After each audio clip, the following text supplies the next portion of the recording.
Ngayong araw nga, ay, punta natin ang ating babuyan. Bali, may dalawa tayong bake dyan na binili. Bali, isang bake, nagkahalaga ng 5,000 isa. Bali, dalawang bili natin, kaya naging 10k. Kasing manage ko dito ay sa isang bake, 2 months lang, mabinta ko na kahit mga 12k, 13k. Tas babae tsaka lalaki. Yung babae, plano ko ay gawin kong inahin, tsaka yung lalaki yung bibinta natin. Tapos itong inahin ko, bali ano to ata sa 18, mag 7 months na siya sa 18. Ay 6 months. Kasi sabi sa akin dapat 8 months, kaya siguro sa February nito, January kasi yan, February next month, may 8 months na siya. Ayan yung barakuha natin. Pero ang plano ko is pa-EI ko.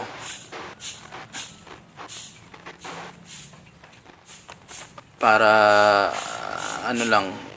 para maano din natin kasi plano ko ng AI, lagay yung sana, yung breed na Patrin. Ayan, binuhat ko yung isa. Ayaw mabuhat. Ayan, pasukin natin. Yan, mabuhatin ko yung isa. Yan, nanghirap. Yan yung isa. Yan yung babae. Yan, magawin ako ang inahin. Bali, na yan. May higit isang linggo na.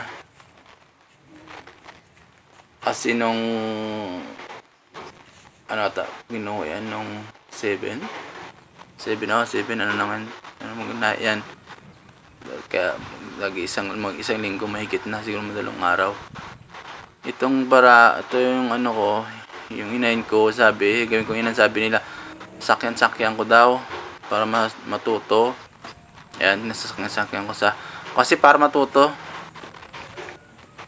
para mabilis daw lumandi. Pero actually guys, lumandi yan nakarang linggo. Kaya siguro mga next month, bali mga 1 siguro, kakondisyon ko na yan.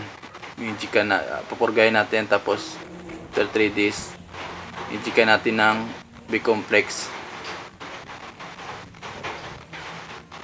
para bilis lumandi. Ito yung manage ko mga sir sa dalawang biik ko. Pagka 1 to 7 days siya, paunti-unti lang gawa, binibigay ko, paunti-unti lang binibigay ko. Tapos after 1 week, ayan, ginagawa ko kasi only feeding na siya.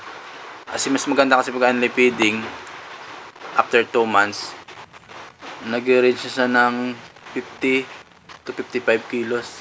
Yan, pwede ko na mabenta. Kasi sa amin dito, walang hindi yung tawag ito, hindi yung tinitimbang. Kasi sa amin dito, mata lang, kumbaga tinitingnan lang. Yan yung isang linggo. Yan yung babae, yan laki. Kasi nakuhanan ko yan ng ganda. Ang ganda ng baboyan niya, laki. Yan isang linggo na yan. Isang linggo pa lang yan. Ang laki, ng hirap na buhatin. Ayan nga lang, nagpupo.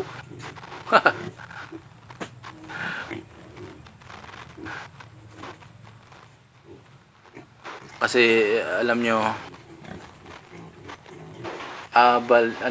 pag sa ganito talagang business, talagang kailangan hands on ka. Kasi pag hindi mo talaga inalagaan, hindi mo pinupuntahan, parang tagal lumaki. Pero pag lagi siya pinupuntahan, talagang inalagaan, talaga gusto nila alagaan sila, Tingnan mo, after 2 months mo na ganyan-ganyan, lagi na pinupuntahan, bibigyan ng pagkain. After 2 months, 50 kilos na yan. Oh, bali, ilang beses ko na napatunayan ito. Bali sa, ano ko, March ata, mag-isang taon pa lang. Mag-isang taon pa lang ako sa ganitong business, negosyo.